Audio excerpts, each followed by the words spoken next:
무기한 단식 중인 이재명 더불어민주당 대표가 일본 오염수 방류 중단을 촉구하는 친서를 런던 협약 당사국에 보내겠다고 예고를 했습니다.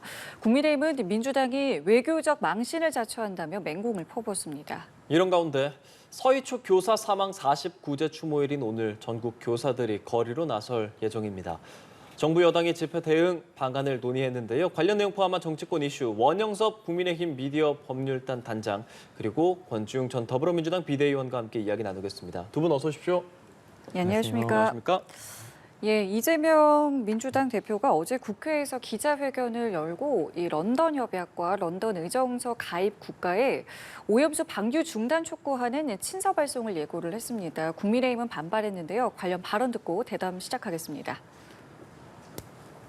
일본의 핵오염수 투기는 모든 방사성 폐기물의 해양 투기를 금지한 런던 협약에 정면 위배됩니다. 인공 해양 구조물을 통한 폐기물 투기를 금지한 런던 의정서에도 마찬가지로 위반되는 것입니다.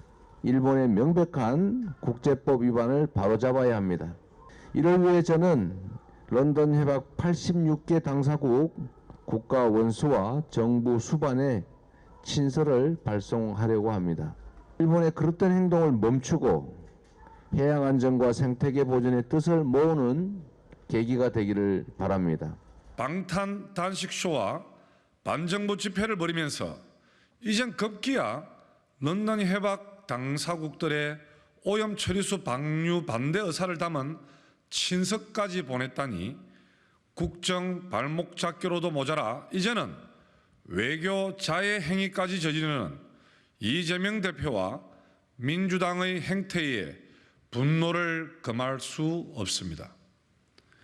과학과 데이터가 엄연히 존재하는데 이를 무시하고 오직 국내 정치를 위해 외교적 망신까지 자처하는 이재명 대표와 민주당은 도대체 대한민국의 국격을 어디까지 떨어뜨릴 셈입니까? 네, 그러니까 이재명 대표의 말은 그겁니다. 지금 일본의 명백한 국제법 위반 행위를 바로 잡겠다.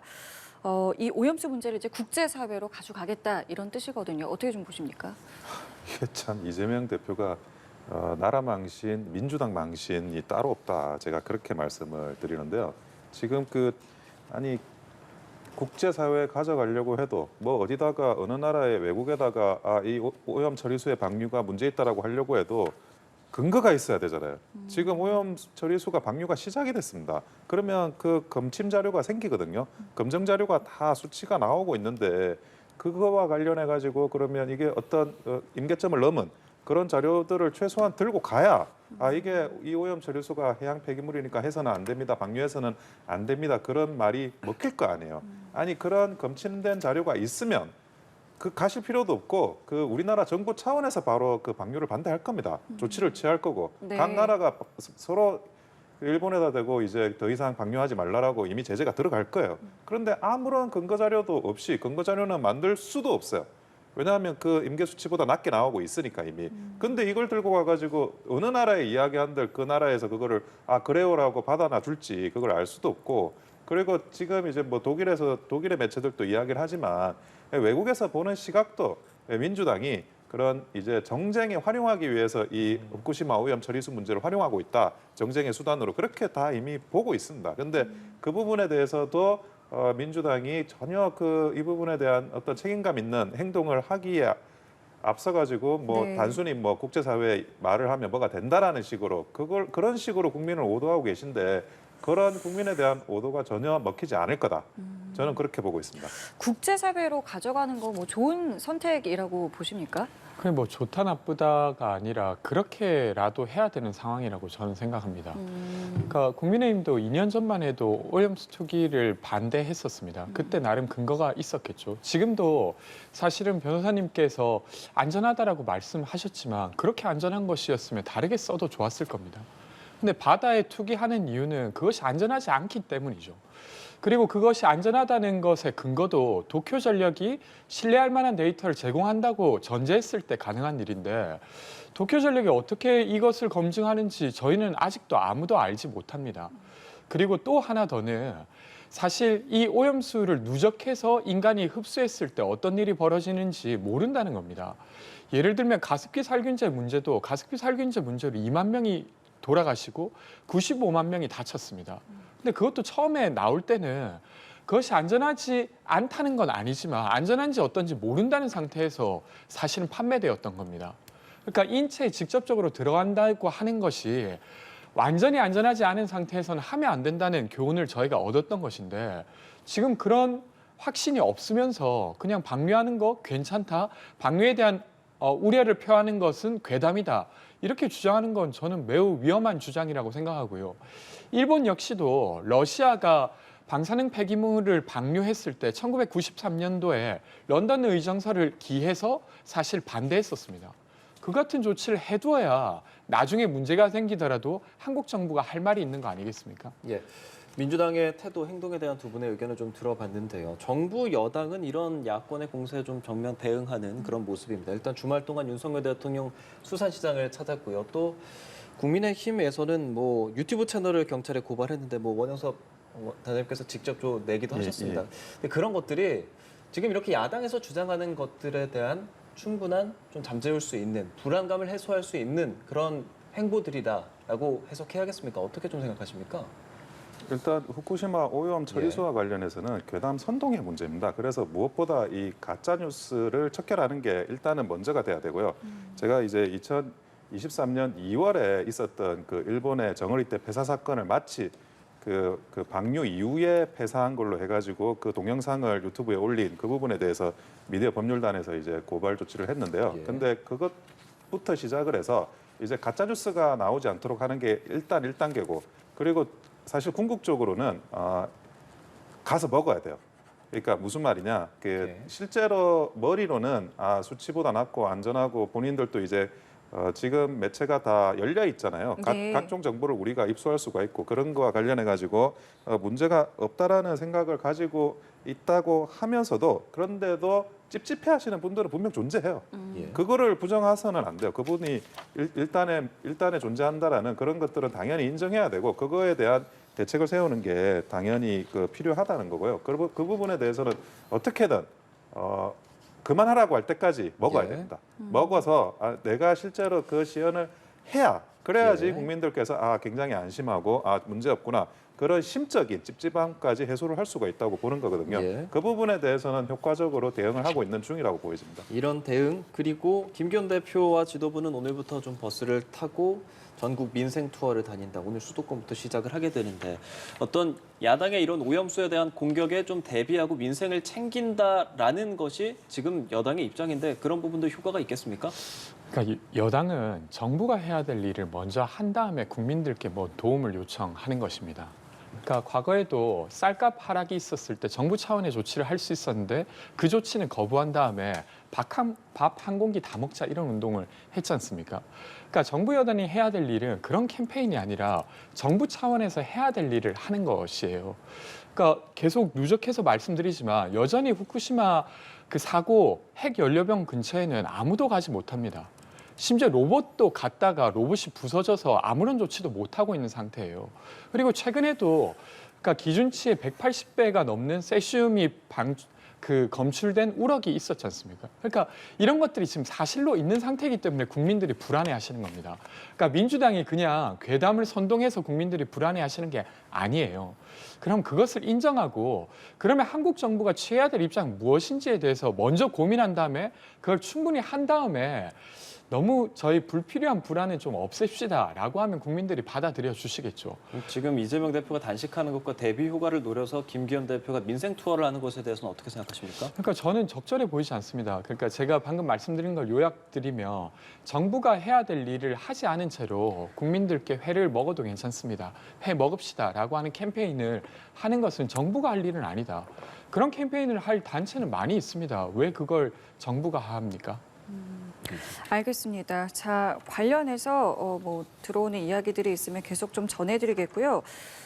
말씀드린 것처럼 이재명 대표는 무기한 단식을 진행하고 있습니다. 당초 오늘 검찰의 소환 조사가 예정돼 있었는데 이 소환은 무산됐습니다. 그동안에 이 소환 날짜를 두고 상당히 좀 기싸움이 있었고요. 이재명 대표 측은 오늘 만약에 나가게 되면 오전에 2시간만 조사를 하겠다. 그랬더니 이제 검찰에서는 그걸 거부하면서 이제 현재는 이제 무산된 상황이거든요. 그럼 이제부터는 어떻게 되는 것인가? 애초에 이재명 대표는 11일에서 15일 사이 좀 받겠다라고 했기 때문에 그때 되는 것인지 아니면 지금 검찰은 어떤 생각을 좀 하고 있을 거라고 보세요? 근데 제가 볼 때는 이재명 대표는 처음부터 네. 조사받을 생각이 없으세요. 조사받을 생각이 없으니까 단식으로 들어간 거고 그리고 4일 오전에 2시간 조사받겠다. 네. 2시간 예. 가면 본인이 뭐 저번에도 늦게 출석해가지고 한 15분 정도 잘라 먹었는데 가가지고 뭐 인적사항, 인정신문이라고 해서 인적사항 조사하고 나중에 뭐 지장 찍고 뭐 이런 거 서명하고 하는 그 시간 빼면 3, 40분밖에 그러면 조사 안 받겠다는 건데 그건 애초에 조사받을 생각이 없는 겁니다. 2시간 조사받겠다는 거 조사받을 생각이 없는데 조사를 안 받겠다 그러면 그 구속영장 칠까봐 지금 일단은 조사받겠다고 뭐 그럴 계획으로 하지 않았나 싶고요. 그리고 10일, 15일 지금 이야기를 하시는데 지금 그 이재명 대표는 그 10일, 15일 또 본인이 단식하니까 네. 또 그때 가가지고 상황 변경이 생겨가지고 다른 이야기로 또 빠져나가실 생각이 아닐까 저는 뭐 그렇게 추측이 돼요. 근데 지금 이재명 대표가 사실 굉장히 얕은 수인데 이 단식이 단식인지도 모르겠지만 실제로 단식하시는지도 근데 그 얕은 수인데 어찌 보면 본인한테는 굉장히 효율적인 수라고 생각을 하실 수가 있는데 근데 한 가지 좀 미스를 하신 게 너무 빨리 시작했어요. 지금 3일째잖아요. 닷새째입니다. 닷새째인가요? 예. 닷새째인데 그 국민의힘에서 그동안 그 야당 생활하면서 단식을 이정현 대표도 야당은 아니셨군요. 그 전에 이정현 대표 하시고 김성태 원내대표 하시고 그리고 황교안 대표 하신 적이 있습니다. 네. 그래가지고 제대로 단식을 하면 어떤 일이 생체에 벌어지는지 위독한 상황이 벌어지는지를 이제는 국민의힘 사람들이 잘 알고 있어요. 그러니까 한 7일에서 8일이 고비거든요. 네. 7일에서 8일이 고비고 그 사이에 뭐 어떤 식으로든지 좀 사인이 나가게 돼 있어요. 예. 그 인간의 몸이라는 게 한계가 있기 때문에 지금 그 부분이 만약에 어느 시점에서 발생을 하면 네. 그거와 다른 이제 국면으로 전환이 되겠지만 그런 상황이 발생하지 않으면 결국에는 이거는 그냥 간헐적 단식이거나 아니면 단식 고소에 불과할 거다라고 국민의힘은 생각을 할 수밖에 없어요. 거기에 맞춰가지고 뭐 대응을 하는 거지. 그 맞춰서 한 대응에 대해서 뭐 검찰이 그 단식하니까 조금 뭐 출석을 뭐 어떻게 하자 저떻게 하자 뭐 그럴 거라고 생각하지는 않습니다. 근데 검찰 입장에서는 어쨌든 좀 건강이라는 것이 부담이 될 수는 있는 거잖아요. 그래서 나오는 이야기가 소환 조사를 안 하고 영장 청구를 할 수도 있다. 이런 관측도 있던데 여기에 대해서는 그럼 어떻게 생각하세요? 원래 소환을 안 받으면 영장 청구를 하는 거예요. 그게 원칙이거든요. 예, 소환을 하니까 그러면 검찰에서 부를 때 제때 나오니까 소환할 필요가 없잖아라고 하는 게 이제 그 구속의 필요성을 날릴 때 법원에서 그렇죠. 날릴 때 그 사유를 들은 거예요. 근데 만약에 소환을 응하지 않으면 당연히 구속영장을 칠 사유가 발생하는 거고 그리고 소환에 응하지 않지만 그게 단식 때문에 응하지 않는 것처럼 모양새를 만들려고 하는 것 같은데 그 단식의 진정성은 곧 이제 며칠 뒤에 드러날 거라고 보고요. 그러면 뭐 법원에서도 구속의 필요성을 인정하는 데 있어가지고 큰 문제는 없을 거라고 보여집니다. 예. 지금 원영섭 이 변호사님께서는 네. 어쨌든 이 사법 리스크를 조금 무마하기 위해서 단식을 이제 시작한 것이다라는 이제 식으로 말씀을 이제 해주셨긴 했는데 지금 어쨌든 이 출석이 무산됐고 이제 앞으로의 상황을 저희가 좀 예측을 해봐야 되겠거든요. 좀 어떻게 보고 계세요? 우선 이제 검찰의 소환 날짜가 계속 엇갈리고 합의가 안 되는 모양새지 않습니까? 예. 근데 이거 관련해서는 보통 일반적인 피의자도 검찰이랑 물밑에서 조정해서 날짜를 잡습니다. 근데 이번에는 검찰이 지난 8월 30일 날 출석을 통보할 때도 민주당 대변인께서 이렇게 말하셔요. 언론에 따르면 30일 날 나오라고 합니다. 근데 왜 그렇게 합니까, 검찰이? 그러니까 그냥 이재명 대표 측에 연락을 해서 조정을 하면 될 일을 언론에 먼저 말해서 언론을 통해서 이재명 대표가 처음 알았다는 거예요. 그런 방식으로 지금 주고받고 있고 그것이 지금 공개되고 있는 겁니다. 이건 일반 피의자에게도 하지 않는 일인데 사실 검찰이 이 소환 날짜를 가지고 정치를 하고 있다고 볼만하다고 저는 생각하고요. 이런 일이 좀 없었으면 좋겠다는 것이 하나고 예. 두 번째는 어쨌건 그 단식을 하고 있는 겁니다. 근데 그것을 마치 거짓 단식인 마냥 이야기하는 건 저는 적절하지 않다고 생각하고요. 이제까지 이재명 대표는 검찰의 소환 요청에 다 응해왔습니다. 그렇게 응해왔는데 뭐 이번에는 그것을 피하기 위해서 단식을 하고 있다. 이렇게 주장할 근거는 저는 없다고 생각하고요. 예. 그래서 어쨌건 지금 검찰의 소환 요청에 출석하겠다고 하는 입장은 그대로이기 때문에 그 입장을 가지고 검찰과 조정해서 날짜가 만들어지면 거기에 출석하시지 않을까 싶습니다. 예, 의원님 지금 단식 닷새째잖아요. 보면 추미애 전 장관 등 야권의 약간 원로들이 좀 격려 방문도 하고 그리고 뭐 단식에 1일 단식 참여하는 그런 의원도 있었고 네. 문재인 전 대통령도 격려하는 모습도 있는데 어떻습니까? 당 내에서 이 단식에 대해서 단일된 입장으로 지지를 표하고 있습니까? 어쨌건 누군가가 곡기를 끊고 자신의 주장을 말하겠다라고 하는 것 자체가 누군가 함부로 말하기가 어렵지 않습니까? 예. 그래서 존중하는 분위기가 있습니다. 저는 개인적으로 이것이 좋은 전략이었는가에 있어서는 좀 의문이 있습니다만 어쨌든 단식을 하고 지금 5일째가 접어든 상태에서 예. 그 진정성 자체를 훼손하거나 폄훼하는 흐름이 있거나 그렇지는 않고요. 여튼 지금 이재명 대표가 요청한 3가지 중에 하나는 한국 정부가 후쿠시마 오염수 투기에 대해서 국제해양법 재판소에 제소해달라는 것입니다. 예. 이 정도는 충분히 할 수 있는 것 아닌가 싶은데 여기에 대해서 정부 여당 그리고 정부가 좀 입장을 내놔야 되지 않을까 싶습니다. 네. 방식에 대해서 그럼 개인적으로는 뭐 이렇게까지는 안 했어도 됐다라는 입장을 갖고 계신 겁니까? 저는 어떤 주장의 진정성을 표하기 위해 여러 방식이 있지 않습니까? 예. 마지막 수단으로서 인신과 관련된 것이죠. 근데 저는 그보다 예를 들면 지난주에 김남국 의원에 대한 민주당의 입장이 있었습니다. 사실 지도부의 입장이 아니라고는 합니다만 저는 지도부의 영향이 있었을 거라고 생각하는데 그 면에 있어서도 김남국 의원을 온정주의로 감싸는 결정이 내려졌습니다.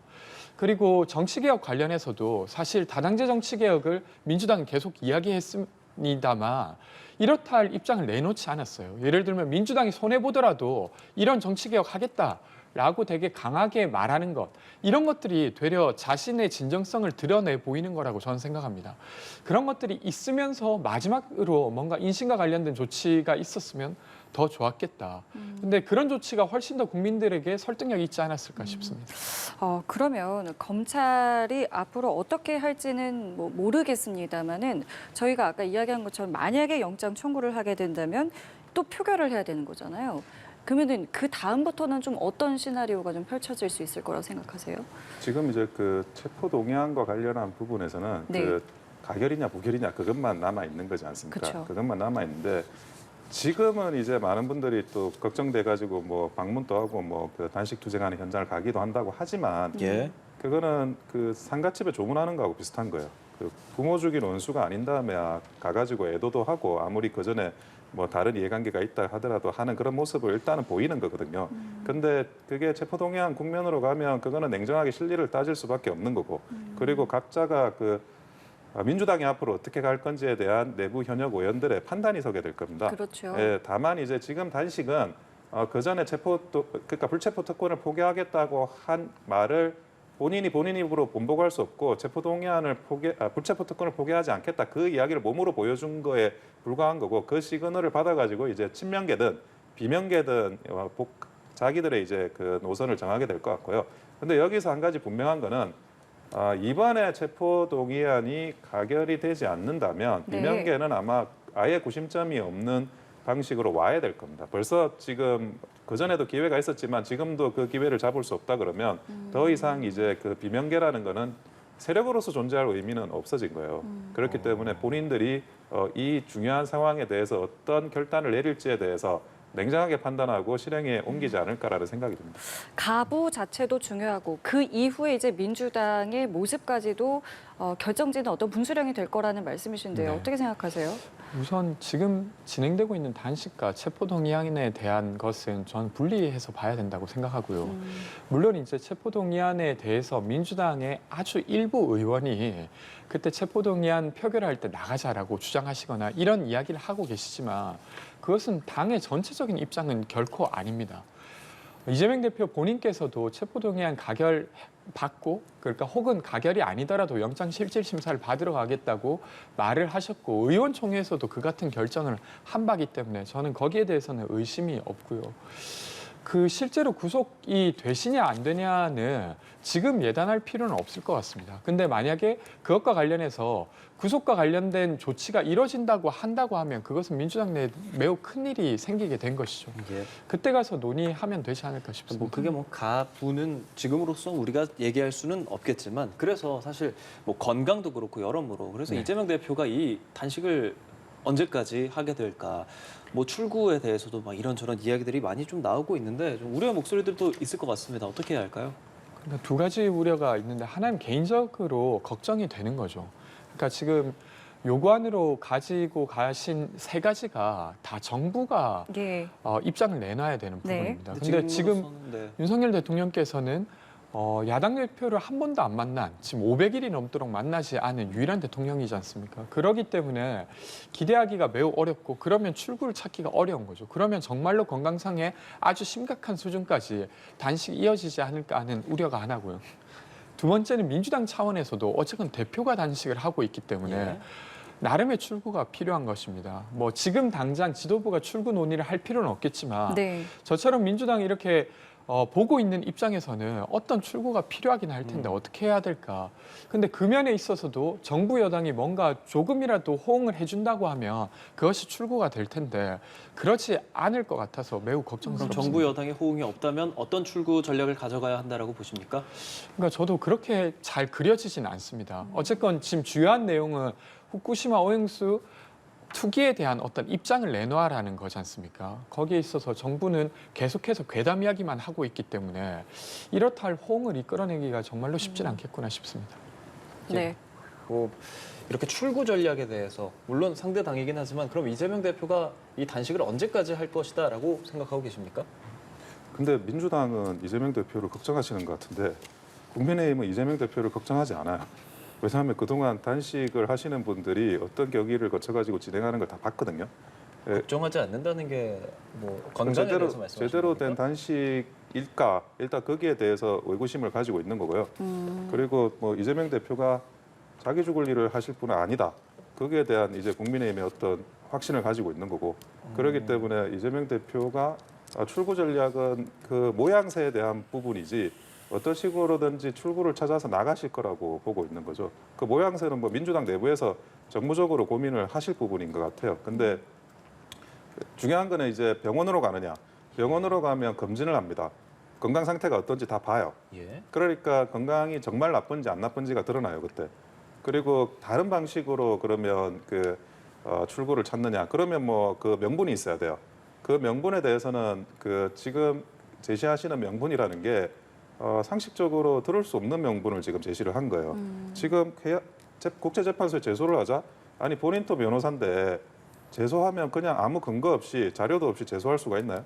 무슨 근거나 자료를 가지고 제소를 해야지. 옛날에 뭐 이런 괴담 모음과 가지고 제소를 하면 그게 국제망신이고 패소 100%인데 어떻게 그거를 제소할 수가 있다는 거지. 그것도 납득도 안 되고 제소할 수 있는 근거를 민주당에서 괴담 말고 그거를 가지고 오시면 뭐 제소할지 말지 검토는 해볼 수 있겠어요. 근데 지금 또 검사를 하고 있는데 아까도 말씀드렸지만 일본이 자체적으로만 검사하는 게 아니에요. 각 포인트마다 그 지금 우리나라도 그런 어떤 검침선을 보내가지고 검침을 하고 있는 상태입니다. 네. 검수를 다 하고 있는데 그 부분에 대한 증거 자료나 이런 것들을 어떻게 만들어 오실지도 모르겠고요. 근데 지금 그 이재명 대표의 이런 여러 가지 상황들을 보면서 뭐 다른 그 아주 뭐 창의적인 아이디어는 있으신 게 확실하니까 그런 남들이 생각하지도 못하는 출구 전략을 쓰실 것 같습니다. 알겠습니다. 이번에는 좀 주제를 바꿔서요. 무소속 윤미향 대표가 일본의 조총련이 이제 주최한 행사에 참석을 한 것을 두고 좀 논란이 일고 있는데 일단 어제 귀국을 했어요. 하고 뭐 여러 가지 뭐 해명을 내놓긴 했는데 현재까지의 상황 좀 어떻게 보고 계세요? 지금 그 대통령께서 여러 번 이제 반국가 세력이라는 단어를 입에 담지 않았습니까? 입에 담았다는 표현은 적절하지 않고 말씀을 하시지 않았습니까? 예. 그런데 그 부분에 대해서 이제 그 민주당 측에서는 계속 뭐 그게 야당을 겨냥한 거냐, 뭐 근거가 없냐 이렇게 강성으로 하는 게 맞는 거냐, 뭐 이런 이야기를 몇 번 하셨는데 이게 지금 반국가 세력에 가담하는 행태가 아닌가 하는 생각을 국민의힘은 하는데 민주당은 어떻게 하시는지 모르겠어요. 생각을 지금 조총련이 그 북한 계열이라는 거 국민들께서 모르는 분들이 없는데 굳이 우리나라 대한민국의 국회의원이 그런 조총련 행사에 참여를 한다라는 게 그게 반국가 세력으로서 하는 일이 아니면 뭐가 도대체 반국가 세력으로서 할 수 있는 건지 굉장히 그 부분에 대해서는 의구심이 들고요. 예. 그리고 이제 대통령께서도 아까 직전에 이제 말씀하신 것 같아요. 그 반국가 세력이라는 게 정치의 진영을 가리지 않는다. 그거는 사실 굉장히 의미심장한 이야기예요. 그거를 이제 많은 사람들이 민주당 측, 야당 측 인사들만 반국가 세력이라고 생각을 하고 지칭하는 거냐? 그게 아니다. 그게 심지어 여당 측일 수도 있다는 거예요. 여당 측에서도 좋은 정책, 좋은 제안들 그리고 좋은 인재들 뒤에서 발 걸고 등에 칼 찌르고 했던 그런 많은 일들이 실제로는 그 반국가 세력으로서 말만 국민의힘이고 말만 이제 여당 성향이지만 그렇게 실제로 진행해왔던 게 아닌가라는 대통령의 의구심을 보여주는 그런 워딩이라고 생각을 하거든요. 그래서 그 부분에 대해서 뭐 야당 측, 여당 측 가리지 않고 진영과 가리지 않고 이야기하신 거 그거는 뭐 명백하게 어떤 심대한 의미가 있다고 받아들여야 될 것 같습니다. 네. 지금 여기 방문한 것에 대해서 뭐 일단은 여당에서는 윤리위 제소도 예고를 한 상황이거든요. 좀 네. 어떻게 보고 계세요? 우선 변호사님께서 말씀하신 거 조금 이야기하면 네네. 만약에 반국가 세력이라고 하면 왜 가태료만 매깁니까? 당연히 형사적으로 처벌해야죠. 이 정도로 위험한 사람을 그대로 둘 수가 있습니까? 근데 현행법은 그렇게 안 돼 있다는 거예요. 근데 계속 윤석열 대통령이 반국가 세력 하면서 정치질을 하고 계시지 정말로 반국가 세력을 눈에 보이고 계시다면 다른 식의 아주 강경한 조치가 필요하다고 저는 생각합니다. 그런 조치를 얼른 하시길 바라고요.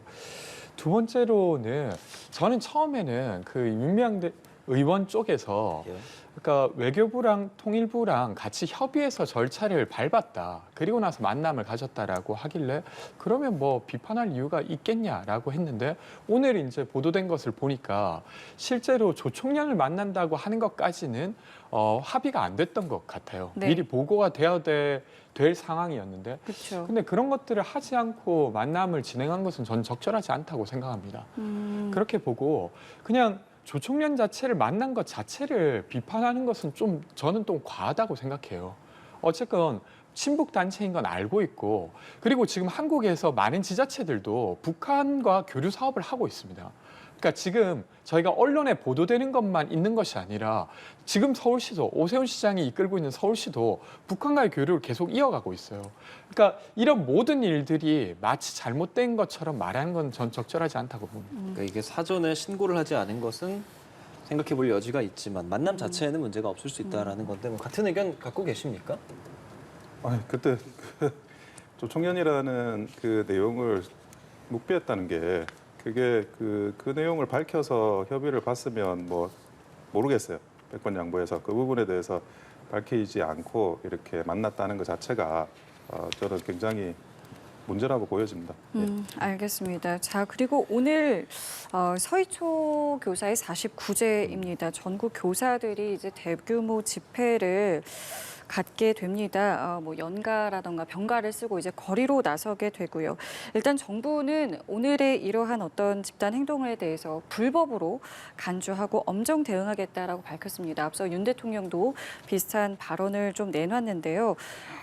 교사들의 집단 행동을 하는 이 모습 그리고 이것을 이제 어쨌든 불법으로 간주한 어떤 정부의 대응까지 좀 어떻게 보고 계신지 먼저 듣겠습니다. 기본적으로 윤석열 대통령님 또 대선 기간 때도 교권 강화는 이제 일관되게 말씀을 하셨어요. 그 부분에 대해서도 이제 앞으로도 계속 지속적으로 해 나갈 그런 이제 장기적인 그런 이제 정책이라고 보여지고요.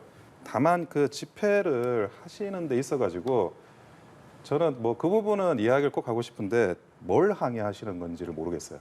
도대체 어느 대목을 항의를 하시는지. 그러니까 그 서희초 교사의 죽음에 대해서 그 원인을 가지고 문제를 삼는다고 하시면 그 원인을 명확하게 밝히시는 게 각자의 노력이 좀 필요하지 않냐라는 거예요. 왜 그분이 돌아가셨냐? 그게 일단 밝혀져야 되잖아요. 그게 학부모의 민원 때문이냐? 아니면 동료 교사들의 어떤 그런 문제들이냐? 학교의 업무의 문제들이냐? 그게 지금 아직은 안 밝혀졌어요. 그리고 서희초 교사의 동료들이 조금 더 적극적으로 이 문제에 대해서 나서지를 않고 있어요. 제가 볼 때는 동료잖아요. 그러면 예를 들어 그 교사의 돌아가심이 순전하게 개인적인 사유였다. 그러면 그 교사들이 모를 수 있어요. 동료 교사들이. 그런데 정말 그게 어떤 구조적인 학교 내에서 발생하는 문제들, 그리고 교사들, 동료든, 그리고 학부모의 민원이든 뭐 여러 가지 그런 그 직업의 현장에서 발생하는, 교육의 현장에서 발생하는 그런 문제 때문에 스트레스를 받았다면 동료 교사들이 저는 모를 수는 없다고 봐요. 그런데 그분들이 어떻게 이 부분에 대해서 굉장히 적극적으로 이 자초지종을 설명하거나 그랬다는 이야기를 제가 아직은 본 적이 없어요. 근데 그 부분에 대해서 과연 모여가지고 뭐 질서정연하게 했다고 하시지만 질서가 중요한 게 아니라 일단은 그 집회를 하신다고 하시면 정확하게 어떤 대목이 문제고 그거를 고쳐달라고 외쳐야 되는 거잖아요. 근데 지금 계속 그 윤석열 정부는 교권 강화하자고 하고 있는 겁니다. 그리고 정교조의 그런 그 행태에 대해서 반대하고 있는 거고요. 그리고 그 정교조를 굉장히 옹호하고 뭐 그랬던 거는 또 그 지금의 야당 측이었고, 그러니까 어디의 원인을 찾는다는 건지 그걸 굉장히 정확하게 교사분들도 좀 특정을 하고, 그리고 나서 이 단체 행동을 나가시면 그러면 국민들께서도 그거를 메시지로 받아들이시는 거예요. 지금 원인과 결과 이거를 혼동하지 않고 그냥 이제 나오시면 도대체 어쩌자는 건지를 지금 다 모호해지는 거예요. 그럼 아무런 명분도 없는 집회, 그게 바로 불법 집회고 국민들한테 옹호받을 수 없는 집회가 될 수밖에 없는 겁니다. 그 부분에 대해서 네. 교사 스스로도 이 부분에 대해서 어떻게 정확한 원인 규명, 그 부분에 대한 책임 있는 자세, 그게 또 사전에 필요할 거라고 보여집니다. 예. 일단 기본적으로 연가나 병가를 써서 모이겠다고 하는 걸 막는 것 자체가 폭력 아닌가요? 그리고 어떤 자격을 갖추지 않으면 모이면 안 된다라고 말씀하시는 것 자체는 되게 위험한 발상이라고 저는 생각합니다. 그러니까 저희가 어떤 사회적으로 아주 큰 일이 벌어지면 그것을 함께 모여서 애도하는 것부터 시작하는 것입니다. 게다가 교육부가 이미 이 문제를 되게 진정으로 풀려고 하고 있다고 하면 이 같은 교사들의 모임을 두려워할 이유가 뭐가 있겠습니까? 저는 교육부의 어떤 입장이 되려 어떤 슬픔 자체를 막으려고 하는 매우 비이상적인 어떤 조치로 저는 보이고요. 그 같은 행동이 되려 더 슬픔을 더 키울 뿐이다라고 생각됩니다.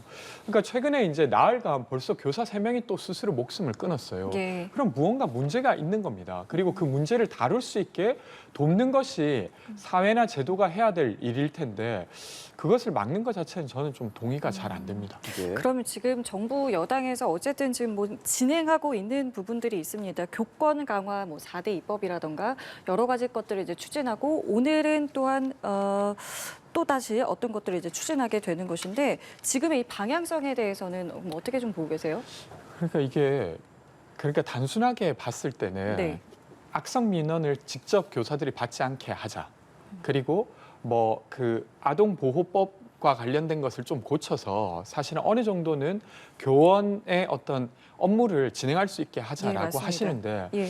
일단 그냥 들었을 때 이해는 되는데 저는 그것만으로 이 문제가 해결이 될까 하는 생각은 들어요. 그러니까 아주 복잡다단한 상황들이 저는 있을 거라고 생각합니다. 그리고 그것은 그냥 단순히 법으로만 만들어지는 게 아니라 어떤 문화를 서로 같이 만들어 가야 될 것인데 그냥 단순히 법 하나 개정한다고 이 문제가 해결될 거라고 접근하는 것 자체가 이 문제를 또 꼬우는 것 아닌가 하는 생각이 들어요. 그래서 제가 관련한 전문가는 아니기 때문에 자세한 말씀은 드리지 못하지만 이것을 충분히 좀 논의할 수 있는 지속 가능한 어떤 협의체가 필요하지 않나 싶습니다. 예, 제가 좀 전에 말씀드리려고 했던 게 이제 법무부 등과 함께 아동학대법 개정을 이제 위한 뭐 여러 전담팀도 이제 만들 것이다라는 것인데 지금 하고 있는 이러한 어떤 추진하고 있는 방향성에 대해서는 어떻게 생각하시는지 그리고 권 대변인님은 권지웅 이제 위원님께서는 뭐 협의체 같은 것들 좀 필요하다 이런 말씀을 지금 해주셨거든요. 어떻게 좀 보세요? 글쎄 뭐 협의체가 없어서 문제가 발생했다고 생각하진 않고요. 그리고 지금 이제 핵심적인 건 방향입니다. 결국 그 학생의 인권과 교권이 뭐 양자를 모두 만족시키는 좋은 해답이 있으면 해답을 찾아가면 돼요. 그 해답은 이제 현장에 있는 교사분들도 제안을 해주시고 네. 그런데 결국 학생의 인권과 교권과 학부모의 그런 여러 가지 권한들이 충돌하는 지점에서 문제가 발생한다고 보는 거거든요. 그러면 그 충돌이라는 거를 정확하게 인식하고 드러내는 것도 필요하다는 거예요. 그게 애매하게 뭐 다 같이 뭐 합리적인 방안을 찾읍시다 뭐 이런 식으로 둘 다 모두가 이제 뭐 개선할 수 있는 충족할 수 있는 그런 최선의 방안이 있는 것처럼 그렇게 이야기를 하면 이 문제는 영원히 해결되지 않고 계속 되돌이표요. 본인들이 가져야 될 교권의 영역과 그리고 그것을 침해하지 않기 위해 양보해야 될 학부모와 학생들의 그런 어떤 인권의 영역, 학습권의 영역이 어느 정도 선에서 정립되는 게 맞느냐에 대해서 냉정하게 주장하실 거 주장하시고 그리고 그 부분에 대해서 양보를 요구하시라는 거예요. 근데 마치 본인은 나는 학생들을 사랑하는 교사고 나는 나는 그렇게까지는 안 하고 싶은데라고 하는 식으로 그렇게 회피적인 모습을 보이거나 맥락이 없이 포인트가 없이 그런 태도를 취하시면 이 문제는 해결되지 않아요. 그래서 반드시 해결되기를 저도 원하고 국민의힘도 예. 원하고 윤석열 정부도 원합니다. 단장님 그러면 어제 교육부 장관 이주호 교육부 장관이 호소문을 이렇게 낸 것을 보니까 거기에는 기본적으로 이제 추모의 뜻 그리고 교권 회복이 꼭 필요하다 이런 이면의 아픔이 있었는지 몰랐고 교육부의 입장은 선생님과 결코 다르지 않은데 이 교육 공백으로 인해서 호소를 하는 것이다라는 이야기를 했거든요. 그러면 단장님께서 말씀하시는 건 이제 교육부에서 주장하고 있는 것과 단장님께서 말씀하시는 게 좀 다른 부분도 있지 않는가라는 생각도 좀 들어서 말이죠. 아니요, 다른 부분이라고 생각하진 않고요. 예. 그러니까 교육부 장관은 교육부 장관으로서 해야 될 이야기가 있고 저는 방송 패널이니까 방송 패널로서 사인으로서 할 수 있는 이야기가 달리 있다고 보는 겁니다. 그런데 문제를 해결하려면 문제를 직시해야 돼요. 그 문제는 때로는 이제 굉장히 아름답지 못한 형태로 거의 대부분 나타난다고요. 그거를 받아들이고 그걸 바꿔달라고 요구를 교사들께서 하세요. 저는 그렇게 하시면 이 문제가 상당 부분 진행이 될 수 있다고 보는 겁니다. 네, 알겠습니다. 오늘 두 분 말씀 저희 여기까지 함께 하도록 하겠습니다. 지금까지 원영섭 전 국민의힘 미디어 법률단 단장, 권지웅 전 더불어민주당 비대위원과 함께했습니다. 두 분 고맙습니다. 고맙습니다. 잘 들었습니다.